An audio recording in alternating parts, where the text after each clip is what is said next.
Hello friends, welcome to savage point. நான் உங்கள் ஏஸ்கர். So இன்னைக்கு இந்த டாப்பிக்கில் எதை பற்றி பார்க்க போகிறோன்னா, தமிழ் சினிமாவில் இருக்கக்கூடிய வேர்ல்ட் கிளாஸ் மல்டி டாஸ்கர்ஸ் ஆக்டர்ஸ்லாம் யார் அப்படின்னு தான் இன்னைக்கு இந்த வீடியோலாம் நம்ம பார்க்க போகிறோம். Multi taskers and best comedy ரோலும் எடுத்து பண்ணக்கூடிய ஒரு ஆக்டர்ஸ்லாம் யார் அப்படின்னு பார்க்க போகிறோம். காமெடியை பற்றி உங்களுக்கே தெரியும், எல்லாராலையும் சிரிக்க வைக்க முடியாது. சிரிக்க வைக்கிறதுக்கு ஒரு சில பேரால் தான் முடியும். அதுக்குன்னு அவங்க வந்து அவங்களோட எஃபோர்ட்ஸை போட்டால் மட்டும்தான் சிரிக்க வைக்க முடியும். யார் வேணால் ஆக்ஷன் ஹீரோ ஆயிடலாம், ஆனால் யார் வேணால் காமெடியனாக ஆக முடியாது. அதுக்குன்னு ஒரு சில விஷயங்கள் இருக்குது. ஒரு காமெடியனா, ஒரு ஆக்டரா, இல்லை பல விதங்களில் சினிமா துறையில் ஒரு பெஸ்ட் மல்டி டாஸ்கராக இருக்கக்கூடிய ஆக்டர்ஸ்லாம் யார், அதுவும் தமிழ் சினிமாவில் அப்படின்றத இன்னைக்கு இந்த வீடியோவில் நம்ம பார்க்க போகிறோம். கண்டிப்பாக இந்த லிஸ்ட்டில் உங்களுக்கு ரொம்பவே பிடிக்கும்னு நினைக்கிறேன். இந்த லிஸ்ட்டில் இருக்கக்கூடிய ஃபேமஸான ஆக்டர்ஸும் உங்களுக்கு ரொம்ப பிடிக்கும்னு நினைக்கிறேன். இதில் யார் பெஸ்ட் அப்படின்னு நீங்கள் நினைக்கிறீங்க மறக்காமல் பார்த்துட்டு கீழே கமெண்ட் செக்ஷனில் உங்களோட தாட்ஸ் அண்ட் வியூஸை மென்ஷன் பண்ணுங்கள். தென் இது மட்டும் இல்லாமல் நிறைய வேர்சஸ் ஐடியாஸ்லாம் நீங்கள் கொடுத்துருக்கீங்க ப்ரீவியஸ் வீடியோஸோட கமெண்ட் செக்ஷனில். அது எல்லாத்தையுமே நம்ம வந்து கலெக்ட் பண்ணி கூடி சீக்கிரமே போல் ஒன்று கிரியேட் பண்ண போகிறோம். அதில் ஓட் பண்ணி உங்களுக்கு என்ன கண்டென்ட் வேணும்ன்றதை நீங்கள் டிசைட் பண்ணுங்க. இந்த வீடியோட கமெண்ட் செக்ஷன்லையும் அடுத்து நீங்கள் என்ன மாதிரியான டாபிக்ஸ் எதிர்பார்க்குறீங்க, உங்களோட இன்ட்ரெஸ்ட் என்னன்றதையும் மறக்காம கீழே கமெண்ட் செக்ஷனில் மென்ஷன் பண்ணிருங்க. சரி, ஓகே ஃப்ரெண்ட்ஸ், வாங்க நம்ம வீடியோக்குள்ள போகலாம்.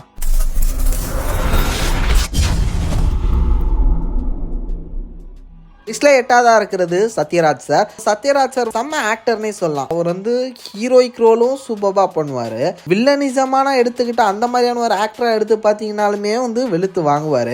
ஹீரோ அண்ட் வில்லன் இதில் ரெண்டுல எதை கொடுத்தாலும் சரி, அதில் நான் காமெடியும் கலந்து பண்ண வேண்டாம் அப்படின்ற மாதிரி அதையுமே சூப்பராக ஹேண்டில் பண்ணுவார். சத்யராஜ் சார் வந்து ஹீரோவாக நடித்த படங்களாக இருக்கட்டும், வில்லனாக நடித்த படங்களாக இருக்கட்டும், இது ரெண்டையும் நீங்கள் எடுத்து பாருங்க. அதில் ஹீரோவாகவே நீங்கள் அவரை பார்க்கலாம், இன்னொன்று வில்லனா படங்களில் வில்லனாவே நீங்கள் அவரை பார்க்கலாம். ஆனா அதுல வில்லனா கொடூரமா இருந்துகிட்டே உங்களை டக்குன்னு சிரிக்க வைப்பாரு. இங்க ஹீரோவா மாசா எமோஷனலா ஏதோ ஒரு விதத்துல ஹீரோவா டிராவல் பண்ணிட்டு அங்கேயுமே ஏதாவது நக்கல் பண்ணி சிரிக்க வைப்பாரு. அதெல்லாம் வந்து பாத்தீங்கன்னா நேச்சுரல்னு சொல்லுவாங்களா, அவரோட பிறவி திறமப்பா அப்படின்னு அந்த மாதிரியான ஒரு திறமைன்னு சொல்லலாம். சும்மா டக்குன்னு ஸ்பாட்ல ஆடியன்ஸை ஒரு வில்லன் ரோல்ல இருந்து ஒரு சின்ன ஒரு காமெடி ரோல் பண்ணிட்டு திரும்பி வில்லன் ரோலை கொண்டு வந்து நிறுத்துறலாம் அசால்ட்டா யாராலையும் பண்ணிட முடியாது. உண்மையிலேயே ஒரு கிரேட்டஸ்டான ஒரு ஆக்டர் நான் சொல்லுவேன் சத்யராஜ் சாரா. லிஸ்ட்ல 7ஆவதா இருக்கிறது கார்த்தி சார். கார்த்தி சார் அவரோட இனிஷியல் ஸ்டேஜஸ்ல வந்து நிறைய கலர்ஃபுல்லான படங்கள் பண்ணியிருக்காரு. பருத்தி வீரன் மாதிரி ரொம்ப டார்க்கான ரூட்டடான ஒரு ரூரல் படமும் பண்ணியிருக்காரு. தேவ் மாதிரி ஒரு ஹை கிளாஸான ஒரு கிளாசிக்கான படமும் பண்ணியிருக்காரு. பையா அதுன்னு நிறைய கமர்ஷியல் படங்கள்ல ஒரு மாசிராவும் பண்ணியிருக்காரு. அதே விதத்துல அழகுராஜா இது மாதிரியான படங்களும் பண்ணியிருக்காரு. அதுல ஒரு சில படங்கள் போலனாலுமே அதுல அவரோட ஃபன் ரைட் இருக்குல்ல, லைக் பிரியாணி, அழகுராஜா இந்த மாதிரியான படங்கள் அவனோட அந்த ஃபன் ஆக்டிங் இதுவுமே வந்து பாத்தீங்கன்னா சூப்பரா பண்ணி இருப்பாரு. தென் சேம் டைம்ல காஷ்மீரா மாதிரியான படங்கள்ல வில்லன் ரோலுமே வேற லெவல்ல பண்ணிருப்பாரு. ஆஸ் அ வில்லனாவும் அந்த படத்துல பிரிச்சு மேஞ்சிருப்பாரு. தென் அதே மாதிரி ஒரு சிங்கராவும் கலக்கியிருக்காரு கார்த்தி சார் ஒரு 2-3 பாட்டுகள். அப்படி பார்க்கும்போது இவருமே கிரேட் மல்டி டாஸ்கரா வந்து விளங்குறாரு. லிஸ்ட்ல 6ஆவதா இருக்கிறது தனுஷ். இவரை பத்தி சொல்ல வேணும். இனிஷியலி ஒரு ஆக்டரா மட்டுமே தன்னோட கெரியரை ஸ்டார்ட் பண்ணி இப்போ அவருக்குன்னு எவ்வளவோ விஷயங்கள் போனா அவர் சம்பாதிச்சுக்கிட்டாரு. ஒரு லிரிக்ஸ் ரைட்டர், தென் அவர் வந்து ஒரு டைரக்டர், அவர் வந்து ஒரு ஸ்டோரி ரைட்டர், நானே வருவேன் அந்த மாதிரியான படங்கள்ல ஒரு வில்லன் மாதிரியான ஒரு கேரக்டராகவும் பண்ணியிருக்காரு. ஹாலிவுட்ல நடிச்சிட்டாரு. காமெடியான ஆக்டராகவும் பார்க்கலாம். அதே மாதிரி மாரி, வட சென்னை, அதுக்கப்புறம் இந்த மாதிரியான ஒரு சில ரூரலான ரொம்ப கிரவுண்டடான படங்கள்ல ஒரு ப்ராப்பர் ஆக்ஷன் ஹீரோவும் நம்ம பார்த்துருக்கலாம். இது மாதிரி கலர்ஃபுல்லான ஒரு ஆக்டரா பெரிய மல்டி டாஸ்கரா இப்போ ரீசெண்ட் டைம்ஸ்ல தனுஷா தான் இருக்காரு. ஒரு பெஸ்ட் சிங்கரும் கூட, அதையும் நான் சேர்த்துக்கிறேன்.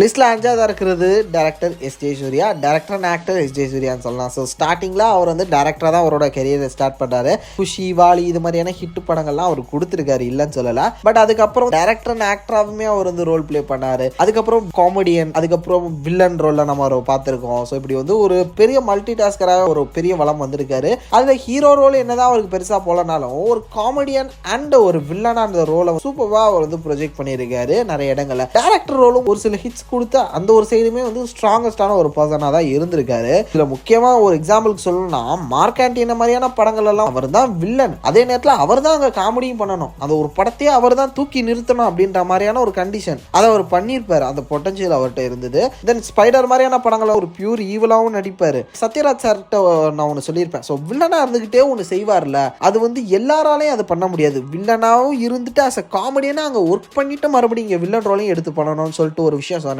அந்த விஷயத்தை எஸ்.ஜே. சூர்யா சாரும் அசால்ட்டா பண்ணிட்டு வருவாரு. கண்டிப்பா அதனால இவருமே ஒரு கிரேட் மல்டி டாஸ்கர்னே சொல்லணும், கிரேட் ஆக்டர். லிஸ்ட்ல 4வது இருக்கிறது actor Suriya sir. Suriya sir இப்பதான் வந்து பாத்தீங்கன்னா கொஞ்சம் கமர்ஷியல் ஆக்டரா கலக்கிட்டு இருக்காரு. இதுக்கு முன்னால நிறைய ரோல் பண்ணியிருக்காரு. சாக்லேட் பாயாவும் பண்ணியிருக்காரு, காமெடி ரோல்ஸும் எடுத்து பண்ணியிருக்காரு, ஃபன்னான ஆக்டராகவும் நடிச்சிருக்காரு. தென் அதுக்கப்புறம் ஐயன், வாரணமாயிரம், சூரை போற்று, ஜெய் பீம், இந்த மாதிரியான ஸ்டோரி ஃபோக்கஸ்டான படங்களும் நிறைய பண்ணியிருக்காரு. ஆக்டராகவும் சூப்பராக பண்ணியிருப்பாரு, ஒரு வில்லனாவும் சூப்பராக பண்ணியிருப்பாரு, காமெடி ரோல் ஃபிலிம்ஸும் ரீசெண்டாக பண்ணியிருப்பாரு. ஸோ எல்லாத்தையும் கலந்து கட்டியிருப்பாரு. அந்த மாதிரியான ஒரு மல்டி டாஸ்கராக வளம் வந்திருக்காருன்னே சொல்லணும் தமிழ் சினிமாவை பொறுத்த வரையும். லிஸ்ட்ல 3வது இருக்கிறது ஆக்டர் தளபதி விஜய் சார். விஜய் சாரை பொறுத்தவரையும் ஒரு ஸ்பெஷல் என்னன்னா, ஸோ விஜய் சார் வந்து ஒரு மாஸ் ஹீரோ தான். பட் இருந்தாலும் அந்த மாஸ் ஹீரோவா இருந்துகிட்டே ஒருத்தவங்களை வந்து சிரிக்க வைக்கிறது, எஃபர்ட்லெஸ்ஸா காமெடி ரோலையும் அவரே எடுத்துக்கிட்டு பண்றதெல்லாம் பெரிய விஷயம். ஒரு மாஸ் ஆக்டர் தான் இவரு. பட் அந்த மாஸ் ஆக்டர் மாஸ் பிலிம்ல வந்து பாத்தீங்கன்னா ஆடியன்ஸை தன்னை ஒரு சில இடங்கள்ல வந்து ரோஸ்ட் பண்ணிக்கிட்டு, இல்ல தன்னை ஒரு சில இடங்கள்ல மீட்டரை கம்மி பண்ணிட்டு ஒரு காமெடி ரோல் லைட்டா பண்ணிட்டு அப்படி வர்றதெல்லாம் இருக்குல்ல, அதெல்லாம் நிச்சயமா விஜய் சார் வந்து பிச்சு உதறி இருப்பார்னு சொல்லணும். தென் கம்ப்ளீட்டா காமெடியனா எடுத்து பண்ண படங்களும் இருக்கு. அஸ் அ மாஸ் ஆக்டராகவும் இந்த மாதிரியான ஒரு ரோலும் சூப்பரா ஹேண்டில் பண்ணியிருப்பாரு விஜய் சார். தென் ஒரு சிங்கரும் கூட. ஓவராலா இங்க நிறைய ஹீரோஸ் வந்து தன்னைத்தானே தாழ்த்திக்கிட்டு தன்னைத்தானே ரோஸ்ட் பண்ணிக்கிறதுக்கு அலோ பண்ண மாட்டாங்க. இந்த ஒரு இடத்துல ஒரு மாஸ் ஹீரோ எப்படி செழிப்பை உருவாக்குறது அப்படின்னு பார்க்கும்போது செல்ஃப் ரோஸ்ட் தான் என்னைக்குமே. அதை வந்து சில பேர் பெர்மிஷன் கொடுக்க மாட்டாங்க, இல்லை அதை அலோ பண்ண மாட்டாங்க. அதை அலோ பண்ணக்கூடிய ஒரு சில மாஸ் ஆக்டர்ஸ் தான் ஸ்டில் இப்போ வரையும் ஆடியன்ஸோட ஜெல்லாகி ஒரு பெரிய இடங்கள்ல இருக்காங்க. அப்படி இருக்கக்கூடிய ஆட்கள் தான் அடுத்து டாப் 2ல இருக்கவும் போறாங்க. ஸோ அவங்கள யாருன்றதை அப்படியே தொடர்ந்து பார்க்கலாம். லிஸ்ட்ல 2வதா இருக்கிறது super star Rajinikanth sir. Rajinikanth சாரோட அது ஒரு டோட்டல் ஃபிலிமோகிராஃபிலே எடுத்து பார்த்துக்கிட்டீங்கன்னா எல்லா ரோலுமே பண்ணியிருக்காரு. வில்லனும் பண்ணியிருக்காரு, ஹீரோவும் பண்ணியிருக்காரு, அப்பாவியான கேரக்டராகவும் பண்ணியிருக்காரு, ரொம்ப மோசமான கேரக்டராகவும் பண்ணியிருக்காரு. காமெடி கேரக்டர்ஸ் இருக்குல்ல, அதுவுமே சூப்பர் ஹேண்டில் பண்ணியிருப்பாரு. தில்லுமுல்லு படத்துலலாம் டோட்டலாகவே வந்து பார்த்தீங்கன்னா காமெடியன் தான். ஸோ ஒரு காமெடி வச்சுட்டு தான் அந்த ஒரு படமே போகும்போது சிரிக்க வச்சே ஆகணும். அதில் இவர் தான் மெயின் ரோல். இவரை ரோஸ்ட் பண்ணிக்கிட்டு இவர் படுற கஷ்டத்தை பார்த்துட்டு தான் ஆடியன்ஸுக்கு உழுந்து சிரிக்க போறாங்க. அந்த மாதிரியான படமும் அவர் பண்ணுவார். அதே நேரத்தில் முத்தலாம் வந்து பாத்தீங்கன்னா அது வந்து ஒரு கமர்ஷியல் ஆக்ஷன் படம் தான். அதுல அவரோட காமெடி ரோலுமே சூப்பரா இருக்கும். ஒரு சில இடங்களை தன்னைத்தானே விட்டு கொடுத்துருது, செல்ஃப் ரோஸ்ட் பண்றதுக்கு அலோ பண்றது, இது எல்லாமே ரஜினி சாரும் பண்ணியிருப்பாரு. ஸோ இதன் காரணமா தான் வந்து பாத்தீங்கன்னா அவர் ஆடியன்ஸோட ஆள் மனசு போய் இப்போ இறங்கி அவங்க கூட கனெக்ட் ஆகி ஸ்டில் இப்போ வரையும் அவங்களோட ஒரு நாயகனா வந்து இருக்காரு. ஸோ அது வந்து விஜய் சாருக்கும் பொருந்தும், ரஜினி சாருக்கும் பொருந்தும். இந்த மாதிரியான ஆக்டர்ஸா இருக்காங்களா, லைக் எல்லாமே எல்லாத்துக்கும் அக்செப்ட் பண்ணி ஜெல்லாகி போறதுன்னு இருக்குல்ல ஃபிலிமோட. ஸோ அது வந்து சில ஆக்டர்ஸ் மட்டும் தான் பண்ணுவாங்க. அந்த மாதிரி ஆக்டர்ஸ் மட்டும்தான் ஃபிலிம் இண்டஸ்ட்ரியில நினைச்சு நிற்பாங்க. ஸோ அப்படி விஜய் சார் அண்ட் ரஜினி சாரை நான் பார்க்குறேன். ஸோ ஃபைனலி நம்ம லிஸ்ட்டில் நம்பர் 1 பொசிஷனில் இருக்கிறது கமல்ஹாசன் சார். ஸோ இவர் நிச்சயமாக அந்த லிஸ்ட்டில் நம்பர் 1 பொசிஷனில் வைக்காமல் இருக்கவே முடியாது. ஏன்னா கமல்ஹாசன் சாரை பொறுத்தவரையும் இவர் தான் மல்டி டாஸ்கர் அப்படின்ற அந்த ஒரு வார்த்தைக்கு ஒரு முன் உதாரணமே. இவர் வந்து ஹீரோவாகவும் நடிச்சிருக்காரு, வில்லனாகவும் நடிச்சிருக்காரு, காமெடியனாகவும் பண்ணியிருக்காரு, சிங்கராக இருந்திருக்காரு, lyric writer, producer, director, story writer, choreographer, makeup artist, இதை மாதிரி சொல்லிட்டே போகலாம்.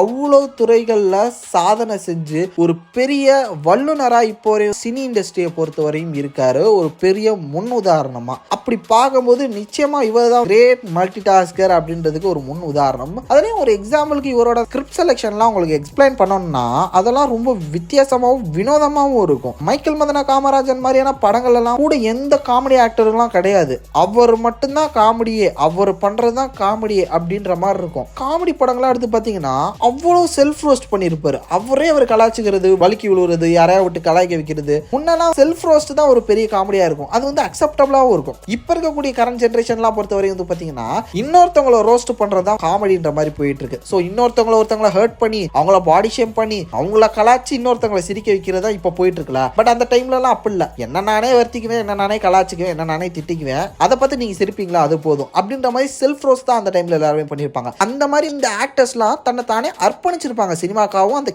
கேரக்டருக்காகவும். அதனால தான் ஸ்டில் இப்போ வரையும் வந்து ஒரு பெரிய இடத்துல இருக்காங்க. அந்த விதத்தில் Rajini sir, Kamal sir and Vijay sir, Suriya சாரை கூட சொல்லலாம். இவங்கலாம் வந்து பார்த்தீங்கன்னா அந்த ஒரு விஷயத்தில் சூப்பராக ட்ராவல் பண்ணியிருப்பாங்க.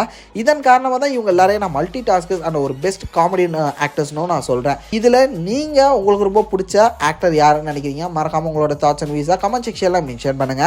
சரிங்க ஃப்ரெண்ட்ஸ், இதே மாதிரி தொடர்ந்து நிறைய இன்ட்ரெஸ்டிங்கான வீடியோஸ் பார்க்கறதுக்கு மறக்காம நம்ம சாவேஜ் பாயிண்ட்ஸ் எல்லாம் சப்ஸ்கிரைப் பண்ணி அந்த பெல் ஐகானை ப்ரெஸ் பண்ணிக்கங்க. அடுத்த ஒரு இன்ட்ரெஸ்டிங்கான வீடியோவில் நாளைக்கு மீட் பண்ணுறேன். அது வரையும் tata bye bye, take care from A Square.